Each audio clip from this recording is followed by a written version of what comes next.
Bank থেকে loan নিয়ে বাড়ি করা জায়েজ হবে কিনা। আপনি লিখেছেন, অসুস্থতার জন্য বাসায় কাজের বুয়া দিয়ে টয়লেট পরিষ্কার করালে কি কোনো গুনাহ হবে?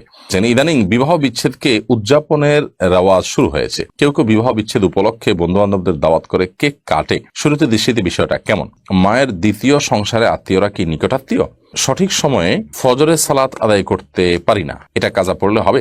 ঋণ থেকে কিভাবে মুক্তি পাওয়া যাবে? এমডি শফিকুল ইসলাম আপনি লিখেছেন, ফরজ নামাজের শেষ শাখাতে ওযু ছুটে গেলে বাকি অংশ কিভাবে আদায় করব?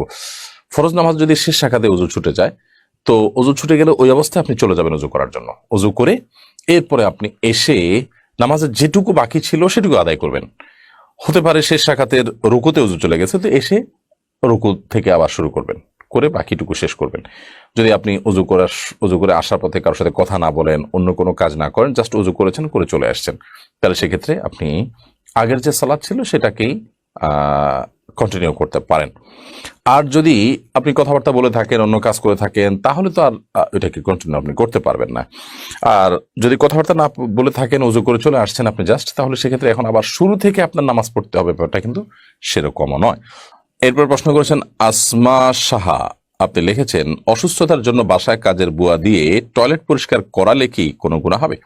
কোনো অসুবিধা নেই। আপনার অসুস্থতার কারণে হোক অথবা অন্য কোনো কারণে হোক, আপনার টয়লেট অন্য কাউকে দিয়ে পরিষ্কার করলে আপনার কোনো গুনাহ হবে বা আপনার ইবাদত বন্দেগীর কোনো অসুবিধা হবে বা আপনার বান্দার হক নষ্ট হবে, এরকম না। তাকে ন্যায্য প্রাপ্য তাকে দিয়ে দিবেন, পাওনা তাকে দিয়ে দিবেন এবং পারিশ্রমিকের বিনিময়ে কাজ করাতে কোনো অসুবিধা নেই। ফারিহা লিখেছেন, ইদানিং বিবাহ বিচ্ছেদকে উদযাপনের রেওয়াজ শুরু হয়েছে। কেউ কেউ বিবাহ বিচ্ছেদ উপলক্ষে বন্ধু বান্ধবদের দাওয়াত করে কেক কাটে। শুরুতে দৃষ্টিতে বিষয়টা কেমন? খুবই গর্হিত এবং জঘন্য। বিবাহ বিচ্ছেদকে ইসলাম কখনো ভালোভাবে দেখে না। আবগাদুল মুবাহির আল্লাহি আত-তালাক, বিভিন্ন হাদিসের মর্ম হিসাবে এটি প্রমাণিত যে আল্লাহর কাছে সবচেয়ে অপ্রিয় বৈধ জিনিস হলো তালাক। তালাককে আল্লাহ তাআলা বৈধ রেখেছেন, বান্দার একান্ত নিরুপায় হয়ে যখন প্রয়োজন হয় তখন সেটাকে সে প্রয়োগ করতে পারে, জাস্ট এইটুকু। কিন্তু এটাকে ইসলাম কখনো ভালো হিসাবে দেখে না বা ভালো কাজ হিসাবে দেখে না। অতএব সেটা করার পর আপনি উৎসব করবেন, উল্লাস করবেন, তো একটা খারাপ কাজকে বা তুলনামূলকভাবে যেটা কোনো প্রশংসনীয় কাজ নয় সেটাতে আপনি উল্লাস করলেন, ব্যাপারটা সেরকম হয়ে গেল। যত যুক্তি দেওয়া হোক না কেন, যার সাথে বিচ্ছেদ হয়েছে তিনি খারাপ মানুষ ছিলেন, ওকে, খারাপ মানুষ ছিলেন সেজন্য বিচ্ছেদ হয়েছে, বাট তিনি যদি ভালো মানুষ হতেন আর বিচ্ছেদ করতে না হতো তাহলে সেটাই ভালো হতো, কারণ কোনো বিচ্ছেদই এ জাতীয় ক্ষেত্রে প্রশংসনীয় হয় না। সাদি আফরিন সামি আপনি লিখেছেন, মায়ের দ্বিতীয় সংসারে আত্মীয়রা কি নিকটাত্মীয়? তাদের সাথে সম্পর্ক না থাকলে কি আত্মীয়তার সম্পর্ক ছিন্নকারী হিসেবে গণ্য হব? দেখুন, মায়ের দ্বিতীয় সংসারের আত্মীয় বলতে আপনি কাদেরকে বোঝাচ্ছেন? যদি মনে করেন যে মায়ের দ্বিতীয় সংসারে যিনি স্বামী হয়েছেন মায়ের, তার কথা, তো সেক্ষেত্রে মায়ের দিক বিবেচনায় তাকে আপনি বাবার মর্যাদা দেওয়ার চেষ্টা করবেন, কিন্তু আপনার জন্মদাতা বাবার মতোই তার সাথে সদাচরণ করতে হবে বা দায়িত্ব পালন করতে হবে, এটা সেরকম না। একইভাবে আপনার মায়ের দ্বিতীয় সংসারে যে ছেলে মেয়ে হয়েছে তারা আপনার যে ভাই বোন হুবহু এই তাদের মতোই তাদের সাথে আচরণ করতে হবে, এটাও জরুরি না। তবে হ্যাঁ, তারাও এক ধরনের ভাই, সেই হিসাবে তাদের সাথে মায়ের ব্লাড তাদের শরীরে আছে, আপনাদের শরীরে আছে, এই একটা বন্ধনের কারণে ভাই সুলভ আচরণ তাদের সাথে করা দরকার। কিন্তু সেটা আপন ভাইয়ের মতো, আপন বোনের মতোই যে করতে হবে, তাদের ভরণ পোষণের দায়িত্ব নিতে হবে, ব্যাপারটা সেই পর্যায়ে না। আর শাহী এআইডি থেকে আপনি লিখেছেন, সঠিক সময়ে ফজরের সালাত আদায় করতে পারি না, এটা কাজা পড়লে হবে? ফজরের সালাত আপনি সঠিক সময় আদায় করতে পারেন না, এটা যদি নিয়মিত হয়ে যায় তাহলে সেটা কোনো অবস্থায় গ্রহণযোগ্য নয়। আপনার যদি কোনো জব, কোনো পরিবেশ, কোনো পরিস্থিতির কারণে এরকম হয়, তাহলে সেক্ষেত্রে সেই জব, সেই পরিবেশ, সেই পরিস্থিতি, সেখান থেকে আপনাকে সরে আসতে হবে। আর যদি সেরকম কিছু না হয় তাহলে সেক্ষেত্রে আপনার যেটা করতে হবে সেটা হলো যে অলসতার কারণে এরকম হলে আপনি অ্যালার্ম দিয়ে শোবেন, যথেষ্ট আগে ঘুমাবেন, এবং যাতে করে আপনার সালাত নষ্ট না হয় তার জন্য প্রয়োজনীয় সব ব্যবস্থা গ্রহণ করবেন। আপনি প্রয়োজনে অ্যালার্মের ব্যবস্থা করে রাখবেন। যারা সালাত আদায় করেন সে সমস্ত ভাইদেরকে দিয়ে আপনি ফোন করাবেন। এক কথায় সালাত আদায় করতে হবে। অনেক মানুষ এরকম আছেন যে ফজর নামাজ সকাল 7টা বা 8টায় উঠে নিয়মিত তারা আদায় করেন। এটা খুবই গর্হিত, খুবই জঘন্য, কোনো অবস্থাতে গ্রহণযোগ্য নয় যে আপনি 7টা 8টা বাজে উঠে ফজর নামাজ পড়বেন বা সূর্য ওঠার পরে সালাত আদায় করবে, এটা গ্রহণযোগ্য নয়। হ্যাঁ, কখনো এরকম কারাবদরে হয়ে যেতে পারে যে অ্যালার্ম দিয়েছি বা দিতে ভুলে গেছি, কোনো কারণে মিস হয়ে গেছে, তো এরকম হতে পারে, কিন্তু নিয়মিত হওয়া বা প্রায় হওয়া কোনোভাবে গ্রহণযোগ্য নয়। এবং যদি কখনো মিস হয়ে যায় তাহলে সেক্ষেত্রে যখন আপনি উঠবেন তখন সালাত আদায় করবেন, কারণ হাদিসে বর্ণিত হয়েছে মান্না মান সালাতিনা ওয়া নাসিহা ফালিউসাল্লিহা ইযা যাকারাহা ফাইন্না যালিকা ওয়াক্তুহা। যদি কেউ সালাত আদায় করতে ভুলে যায় অথবা ঘুমের কারণে সালাত মিস হয়ে যায়, তাহলে সে যখন ঘুম থেকে উঠবে তখন সালাত আদায় করবে, এটাই তার সালাতের সময়।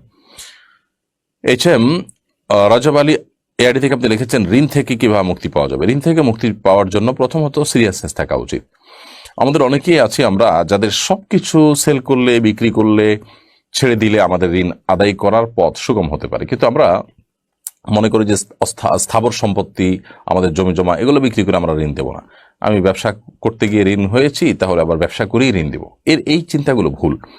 মানুষের পাওনা পরিশোধ করার জন্য প্রয়োজনে আপনার জমি বিক্রি করবেন, প্রয়োজনে ভিটা বিক্রি করবেন, প্রয়োজনে যা দরকার তাই বিক্রি করবেন। হ্যাঁ, যদি সেরকম কিছু আপনার না থাকে তাহলে আপনি সিরিয়াসনেসের সাথে চেষ্টা করবেন 10 টাকা খেলে, 10 টাকা ইনকাম করলে 8 টাকা খেয়ে 2 টাকা আপনি সেখান থেকে সরা রাখবেন, ঋণ দেওয়ার জন্য ঋণ দিবেন। এভাবে আপনার চেষ্টা করতে হবে যে মুখের খাবার একটু একটু করে সরা রেখে হলে আপনি ঋণ পরিশোধ করার চেষ্টা থাকবেন। সেই সাথে আল্লাহ তাআলার কাছে দোয়া করবেন, আল্লাহুম্মা কফিনি বিহালালিকা আন হারামিকা ওয়া আগনিনি বিফাদলিকা আম্মান সিওয়াক। আল্লাহ, আপনি আমাকে হালাল দিয়ে যথেষ্ট করে দিন এবং হারাম থেকে আপনি আমাকে অমুখাপেক্ষী করে দিন, যে হারামের মুখাপেক্ষী না হতে হয়, এবং আপনি ছাড়া আর কারোর মুখাপেক্ষী যেন আমার হওয়া না লাগে। আল্লাহ, এই দোয়া আল্লাহর কাছে পড়বেন। এছাড়া ঋণ মুক্তির জন্য আরো দীর্ঘ দোয়াও হাদিসে বর্ণিত আছে, সেই দোয়াগুলো আল্লাহ তাআলার কাছে পড়তে পারেন, নিবেদন করতে পারেন। সিরাজা মুনিরা এর থেকে আপনি লিখেছেন, আমার বাচ্চা ইউটিউবে ছোট ছোট বাচ্চাদের দেখে, অনেক সময় দেখা যায় কিছু বাচ্চা বেশ স্বাস্থ্যবান, আমি তখন মাশাআল্লাহ বলি যাতে নজর না লাগে। দেখা যায় অনেক বাচ্চা অন্য ধর্মের, এখানে মাশাআল্লাহ বলার হুকুম কি? কোনো অসুবিধা নেই। অন্য ধর্মের কোনো মানুষের বাচ্চা বা তাদের ভালো কিছু দেখে মাশাআল্লাহ বলতে কোনো সমস্যা নেই। মাশাআল্লাহ মানে আল্লাহ যা চেয়েছেন। অন্য ধর্মের কোনো বাচ্চা সুন্দর হয়েছে, ফুটফুটে হয়েছে, সেটাও আল্লাহ চেয়েছেন তাই সুন্দর হয়েছে, অতএব সেখানে কোনো অসুবিধা নেই। এই মাশাআল্লাহ আল্লাহর যে কোনো সৃষ্টি দেখে অভিভূত হয়ে আপনি বলতে পারেন, সেটা মুসলিম হোক সেটা অমুসলিম হোক, সকলের জন্যই এর অর্থটা প্রযোজ্য হয়, খাটে, এবং এখানে মন্দ কোনো কিছু নেই। অতএব আপনি দ্বিধায় সেখানে মাশাআল্লাহ বলতে পারেন। আর এটা ঠিক যে কারোর বাচ্চা বা ভালো কোনো কিছু দেখার পর মাশাআল্লাহ, তাবারাকাল্লাহ বা মাশাআল্লাহ বলা উচিত, তাহলে সেক্ষেত্রে আর বদনজর লাগার সম্ভাবনা থাকে না বাচ্চাদের উপরে। এবং এই জাতীয় বদনজরগুলো আমাদের বাচ্চাদেরকে অনেকভাবে ক্ষতিগ্রস্ত করে, যেটা আমরা লক্ষ্য করতে পারি না, ভেতর থেকে অনেক সময় ধ্বংসের দ্বার প্রান্তে নিয়ে যায়। ফয়সাল আহমেদ আপনি লিখেছেন, ব্যাংক থেকে লোন নিয়ে বাড়ি করা জায়েজ হবে কিনা? ব্যাংক থেকে লোন নিয়ে যদি বাড়ি করেন তাহলে সেক্ষেত্রে সুদি লোন নিয়ে বাড়ি করলে সেটি অবশ্যই হারাম হবে।